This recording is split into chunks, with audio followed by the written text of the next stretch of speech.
Rick, thank you so much. The tragedy at Sandy Hook Elementary is shining a spotlight on school safety for all parents. That school had reportedly installed a new security system, and they did conduct regular lockdown drills. Despite the precautions, the gunman still found and forced his way in, according to authorities. Joining me now, Tom Ruskin is a former detective with the New York City Police Department, president of CMP Group Security. Well, Tom, it's times like this that we call you in to ask you what, as parents and as Americans, we can do to keep our kids safer. Could it have been prevented? No. There's certain events that happen in this world. We have some very sick individuals, evil people in this country and around this world who are looking to do harm. And we can't protect everything. You can't protect the President of the United States every moment of the day. We learned that from past history. So what do we do looking forward? What we do looking forward is we look towards each experience that happened. From Columbine, we know that police waited a little too long, and now they have the active shooter program, where police now respond in a very quick way and go in teams of 2 to try and stop what's ever happening. It happened recently in the mall in Portland. It happened yesterday.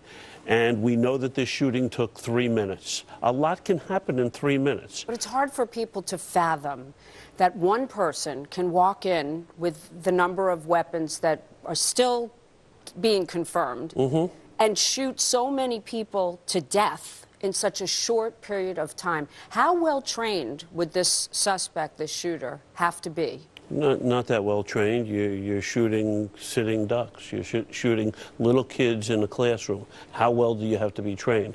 Let's talk about what went right yesterday. He had to fight his way into the school. The school, for a small little community, 25,000, 30,000 people, had some of the most sophisticated systems that we know in schools or in institutions today. He had to fire his way in. At the point in time where he got in, there were teachers. There was a conversation on Studio B yesterday about this, Miss Martin. Let's talk about the unsung hero, the teachers who nestled their kids and locked down their classrooms upon the lockdown. They had practiced this, so those drills do pay off. Most schools around this country and learning institutions, colleges, practice these drills. There's also the robocalling, where not only are you alerting the other teachers through the robocall, you're alerting the parents and the local officials. And then the police responded in hundreds within minutes to get there. So all of that went right. Let me just ask you about other schools. The schools that have installed metal detectors, worth it? It's another system. If you feel you need a metal detector, it's another way. But could this guy have fired and killed the people manning the metal detector? Or you have to come in through the entrance that has the metal detector. Correct. And if someone lets him in a different way or some other way.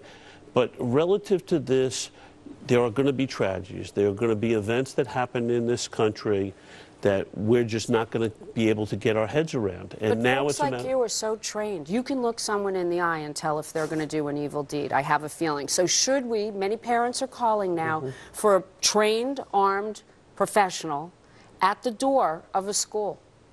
Should we invest in that if we're able? If you feel the need, then yes. Do armed guards. I mean, look at New York City. New York City has a whole division that protects our schools, has metal detectors in certain schools, has a commanding officer that protects our schools. But, you know, looking forward, we had a principal yesterday, from all reports, who ran towards this man and tried to wrestle him down and tried to stop him. She lost her life in that thing. That could have very easily happened to an armed officer. We know from our history that armed security people are a deterrent. Is it the ultimate stop? No. But we have to look towards what we're going to learn from this incident to make our schools and our institutions safer. I'm out of time, but quickly, do you think teachers should be allowed to bear arms? I don't think that that's going to make that big a difference. I think the teachers who nestled the kids in the classrooms and the lockdown procedures, the CCTV systems, and the access card systems are what's going to protect our schools better. All right. Tom Ruskin, retired NYPD detective. Thank you. Thanks for helping us keep our kids safe. Well, let's hope. We have to try. Yeah, let's say a prayer. Thank you, Tom. Thanks. Rick?